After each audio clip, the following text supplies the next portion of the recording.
00. Hoy vamos a hablar sobre esta tercera parte de métodos de supervivencia, parte 3, porque vamos a hablar sobre selva, que es lo más importante y más difícil, por lo que conversé ya anteriormente con el coronel, quien nos visita nuevamente el día de hoy.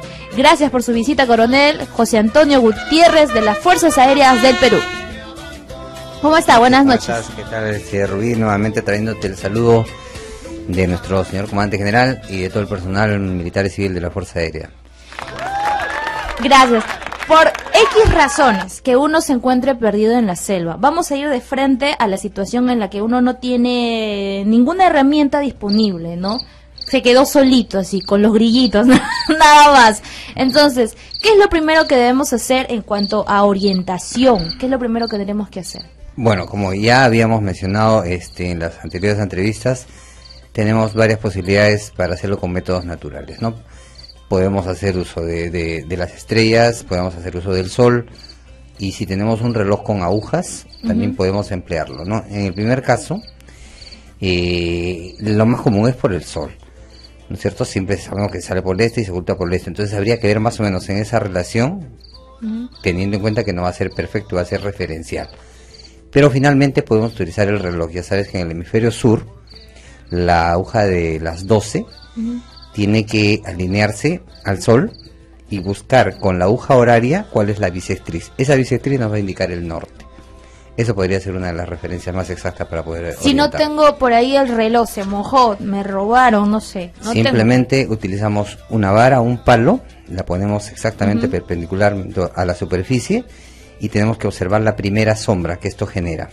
Esperar 15 minutos cuánto corrió esa sombra y unir las dos puntas. La primera va a ser el este, la segunda el oeste. Eso también nos puede indicar cómo nos podríamos orientar. ¿Es cierto que uno puede guiarse por el curso del río?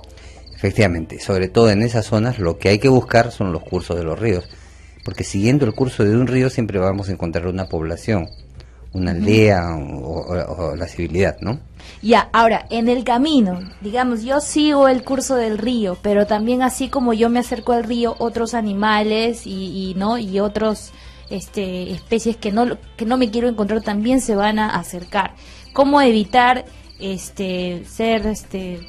cerca de estas especies? En ambientes de selva lo primero que hay que hacer es protegernos, no solamente de las serpientes, sino de todos los bichos que se encuentran en este ambiente natural. Por eso es que uno, a pesar de que el clima pueda ser muy húmedo y el calor puede ser hasta los 38 grados, debe protegerse teniendo las mangas completamente hacia abajo y cubierto todo lo que se puede del cuello, y si se puede generar una especie de protección para la cara y el cuero cabelludo, de tal manera que ese exceso de calor que vamos a tener, esa sudoración extrema, no nos genere pues que se empiecen a producir primero los males comunes de la piel, ¿no? Y segundo, que pueda ingresar bichos por esas partes que podríamos irnos dañando, porque a través de la selva vamos a generar una serie de rasguños. Por eso ahora les recuerdo que estamos hablando sobre método de supervivencia, parte 3, selva. Estos son los números 330-8487, 330-8500. Bueno, sigue sintonizándonos porque estamos hablando sobre método de supervivencia, parte 3, selva. Y en la selva, lo primero que tienes que hacer, además de orientarte, es ver un refugio, ¿no? ¿Cómo podemos hacer eso en la selva? Estamos considerando de que no tenemos ninguna herramienta disponible, ¿no? ¿Cómo podemos hacer? Bueno, en la selva precisamente es donde más recursos tenemos para construir refugios, ¿no? Lo que hay que saber es que estos refugios no pueden estar al nivel del piso, sino por lo menos a unos 50-60 centímetros de él. Esto para protegernos de todo lo que son pues las serpientes, de todo lo que son los mismos insectos y hasta los mismos animales. Hay muchos animales que se arrastran en la selva, entonces lo que nos va a posibilitar esta altura es poder primero protegernos de ellos. Segundo, lo que hay que tener en cuenta es que hay que protegernos de las lluvias. Y para eso hay un montón de palmas que se pueden trenzar, y se puede hacer un refugio desde con una bolsa de plástico a 2 aguas, poniendo una cuerda, hasta empezar a trenzarlas. Tanto la tarima, que tiene que estar seca, como lo que nos va a proteger de las inclemencias del tiempo propios de ese ambiente, ¿no? Y en el caso de, uno piensa que la selva está rodeado de frutos y por todos lados, pero habría que tener consideración con algunos frutos de repente venenosos. En general, con los animales no hay problema, todo se puede comer. Con los frutos, los que tengan colores muy fuertes, o sean lechosos, o sean picantes, o sean amargos, o al probarlos nos adosmerja ligeramente la lengua, no deben comerse porque son tóxicos, ¿no? Para esto lo que se recomienda hacer una prueba, probar una pequeña cantidad y esperar a 1 hora o 2 horas a ver cuáles son las reacciones. Si es que no sucede nada inmediato en ese periodo de tiempo, se puede comer esto, ¿no? Pero en general, todos aquellos que sean muy llamativos, por supuesto desconocidos para nosotros y que tengan estas características, en el sabor amargo, picante o que sean lechosos, no deben comerse. Y en el caso por ahí, de repente que estoy con una herida, ¿no? Terminé con una herida y de repente la selva está rodeado de tantas cosas naturales, pero ¿cómo saber cómo utilizarlas para curarme? Bueno, si esta herida es por una mordedura, por ejemplo, por ejemplo, sí. Tú sabes que en el caso de las serpientes tenemos que diferenciar lo que son las víboras de lo que son las culebras. Las culebras, evidentemente, no nos generan un peligro mayor. Las víboras sí. Y en este grupo de las víboras vamos a tener las que nos pueden matar por la mordedura, por el veneno que traen o por asfixia. Lo que hay que saber es que solamente el 10% de aquellas personas que no acceden a un suero entofídico son las que mueren, ¿no? En la mayoría de los casos esto no es así, aunque nos cuente la leyenda que sí. Y evidentemente tampoco hay que aventurarse a tratar de ni hacer un torniquete, ni de tratar de extraer el veneno con los dientes, con la boca, porque primero que tendríamos que ser muy expertos y segundo que podríamos tener caries. Entonces esto complicaría doblemente la situación. Hay que solamente inmovilizar la parte que ha sido mordida con una férula y procurar, si no tenemos el suero entofídico, procurarnos en la selva. Hay muchas cosas de la medicina naturista que equivalen a esos sueros, ¿no? Si no los conocemos, tratar de buscar la ayuda más próxima, ¿no? La ayuda que vaya médica, clínica, que nos vaya a solucionar el problema, ¿no? Y en el caso de la noche, ¿cómo podemos cuidarnos en la noche?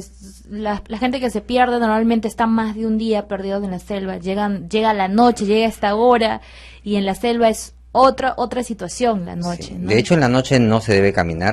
En zonas muy densas, los parajes y lo que uno va viendo como referencias naturales son muy parecidas. Todo es igual. Entonces, todos lados, claro, con esas marcas uno va a poder ir a hacer cuenta si pasó por ahí o no. Esto más la orientación que hay que tener si es que hemos decidido movernos, ¿no? Ajá. Y siempre, como te había dicho al comienzo, buscando los cursos de los ríos que nos van a llevar a poblaciones o a civilizaciones de la zona, ¿no? ¿Qué tipo de marcas se puede dejar que se noten? Claro, en todos los arbustos, en todos los troncos que nosotros pasemos, deberíamos hacer una marca o con el machete o jalando una hoja o amarrando una cinta. No, lo suficientemente notoria para que la podamos ver, ¿no? Bueno, tenemos muchas preguntas más todavía, coronel. Estamos hablando sobre método de evidencia parte 3, selva. Y ahora sí, regresamos. Te recuerdo los números 330-8487, 330-8500. Y un saludo para toda nuestra gente de la selva, del oriente peruano, caramba. Y ellos sí que saben de lo que estamos hablando. Así que si tú eres del sur, de la costa, te debe interesar mucho más, porque nunca sabes cuándo vas a quedar perdido por ahí, errante de repente, así que atento, ahí están los pajaritos, acá están, de pronto, Churi en los controles como siempre. Bueno, entonces estamos hablando sobre cuando estamos perdidos en la selva y yo quería preguntar las señales, cómo en el transcurso en el que uno está perdido, obviamente quiere que seas encontrado, cómo puedo dejar señales en la selva que todo es verde y, ¿no? Lo primero que hay que tratar de hacer es buscar estas zonas que son equivalentes a unas playas que están pegadas a los cursos de los ríos. En esas zonas vamos a tener el descampado y vamos a evitar esas copas de los árboles que muchas veces son bastante frondosas y evitan que desde el aire se pueda ver. Sí. Si es que ubicamos estas zonas, ahí podemos hacer señales triangulares, ¿no es cierto? Y si es de día, con humo, y si es de noche, con fuego. Igual, Si es que no las logramos ubicar y estamos en medio de este bosque frondoso, igual las señales de humo van a permitir identificar que alguien está en el interior, y eso ya se conoce internacionalmente, ¿no? Pero para que ustedes sepan un poquito, hoy estamos conversando con el coronel José Antonio Gutiérrez. Él ha pasado por todas las zonas, ¿no? Montaña, selva, desierto, y yo le preguntaba para él cuál es el más complicado, dónde tiene uno más porcentaje de sobrevivir de estas 3 zonas que acabo de mencionar. Bueno, como te decía yo, en la selva tenemos, a pesar de que es una zona inhóspita y los peligros quizás podrían ser mayores, sin embargo las posibilidades de supervivencia también son mayores porque tenemos muchos recursos. Hay agua, hay alimentos y hay las posibilidades de seguir estos cursos de los ríos que son abundantes en medio de toda nuestra selva, por lo menos. Y en todo caso, ¿cuál sería el más difícil? En la selva me dice que sí. Sería en el desierto, porque en el desierto nuestro, el más caracterizado de nuestro desierto es el de Sechura, ¿no? Como tú sabes, tiene una extensión de casi 150 kilómetros y el ancho casi alcanza 100.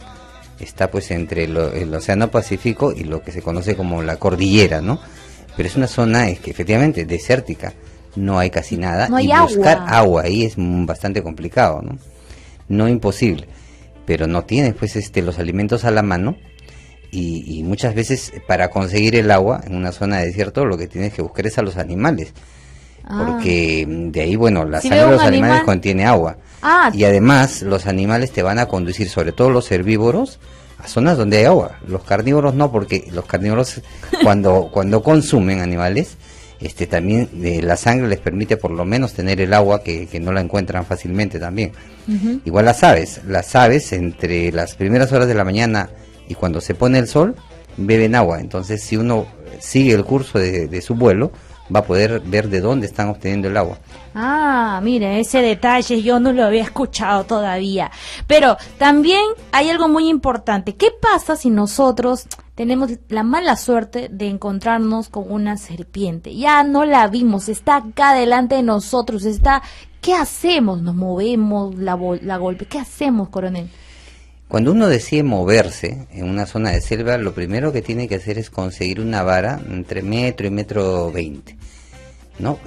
Porque vas a encontrar, si no son una serpiente del tipo de las víboras, siempre va a haber animales y la única forma de protegerse es la vara. Aún si tú quieres saber o quieres reconocer de qué tipo es, ¿no? Pero si supongamos estamos en movimiento y nos hemos topado con una serpiente del tipo de las víboras que yo te hablaba. Y ahí hay 2 tipos, ¿no es cierto? 2 subdivisiones. Las que te matan por asfixia, donde podríamos tener la anaconda, por ejemplo, que llega a medir hasta 9 metros, y las que te matan por la mordedura y el veneno, que están pues la chuchupe, la coral y varias otras variedades, ¿no? Pero en todos estos casos, las víboras muestran una actitud agresiva a diferencia de las culebras. Lo segundo es que tienen la cabeza en casi todos los casos de forma triangular, lo que no ocurre con las culebras. Entonces, si ya nosotros identificamos que estas 2 características se están dando lo que acabamos de encontrar, lo primero es no quitarles la mirada. No quitarles la mirada. Efectivamente, nosotros tenemos esta vara con la que nos hemos movido y hay que empezar a retroceder sin quitarle la mirada. Primero porque eso las persuade y segundo porque vamos a observar cualquier movimiento. Evidentemente la actitud que toman las víboras es de agresión. Siempre vas a ver que levantan la cabecita. Levantan la cabeza, ¿no es cierto? Entonces tenemos que alejarnos sin quitarles la mirada hasta que estemos a razonable distancia como para poder alejarnos de ese peligro, ¿no? Mire, entonces es como desafiante la situación. Así es. No dudar, o sea que ahí tienes que demostrar tu fortaleza, muchacho, atento. Estamos hablando y regresamos con mucho más preguntas que tenemos para el coronel sobre método de supervivencia, parte 3, selva. Alucinen y acompáñennos que estamos perdidos en la selva, pero en este caso estamos con el coronel de la Fuerza Aérea del Perú, José Antonio Gutiérrez, y nos está instruyendo, claro que sí, nos está diciendo qué es lo que definitivamente debes hacer para salvarte la vida. ¿Y qué pasa si nosotros queremos descansar? Estamos en el camino tratando de llegar a una parte poblada, pero estamos cansados. No puedo yo sentarme a descansar en cualquier lado, porque podría pasar? ¿Cómo debo elegir un lugar para descansar? Bueno, no es recomendable hacerlo debajo de las copas de los árboles, sobre todo los más frondosos. Es lo primero que haría todo el que nos esté escuchando. Así es, por buscar la sombra, pero sin embargo, son ambientes donde en estas copas de los árboles puede haber desde serpientes de tipo víboras hasta en la misma superficie donde nos hemos sentado una cantidad de insectos que podrían picarnos también. Es muy común en la selva, por ejemplo, el árbol de la tangarara, que es un árbol casi rojizo, donde uno no puede identificar si lo que está viendo es el tronco o es una agrupación de hormigas. De hormigas. Uno a veces lo coge y ya se picó toda la mano, ¿no? Entonces, lo recomendable es no acercarse, hacerlo donde no hay árboles, si es que hay una necesidad de tomar ese descanso, y preferentemente cerca a los cursos de los ríos, ¿no? Cerca, en las orillas, en las orillas, efectivamente. Ya, y en el caso de cómo pescar, o en todo caso si yo tengo que cruzar un río. Y lo recomendable es hacerlo con las botas, no dejar ningún lado descubierto, porque en nuestros ríos sobre todo hay lo más común es estos pescaditos que se llaman los caneros que ingresan al cuerpo por cualquier orificio. A ver, para los que no saben qué es el canero, explíqueles un poquito y cómo es que atrae el canero. Bueno, los caneros son peces que hay en nuestra Amazonía, que lo que suelen hacer es ingresar al cuerpo humano por cualquier abertura que tenemos en el cuerpo. Puede ser una herida, puede ser la nariz, puede ser... ¿Qué lo atrae? ¿Es verdad que lo atrae la sangre? Sí, por supuesto. Un poco actúan como las pirañas, ¿no? Pero de hecho es muy común en la selva peruana. Entonces, si yo voy a cruzar por un río, pero ¿qué me recomendaría para yo cruzarme con las menores especies? Bueno, lo primero es que también hay que tener en consideración las corrientes, ¿no? En la selva hay muchos troncos que no son densos y flotan. Eso se encuentra a lo largo de todos nuestros ríos. Lo primero es utilizar uno de estos como un mecanismo de defensa, para que todo eso nos va a proteger. Y lo tercero es hacerlo si realmente hay una necesidad de cruzar el río. Por ejemplo, si yo estoy extraviada, pero no estoy con botas, estoy con la ropa con la que está, digamos zapatillas, jean, y no me quito la ropa. De preferencia no es conveniente porque además tú puedes encontrar dentro de los ríos superficies que pueden ser cortantes, que pueden lastimarte. La única forma de protegerte es con botas, ¿no? Así que mejor con protección, con lo que haya en ese momento, en todo caso.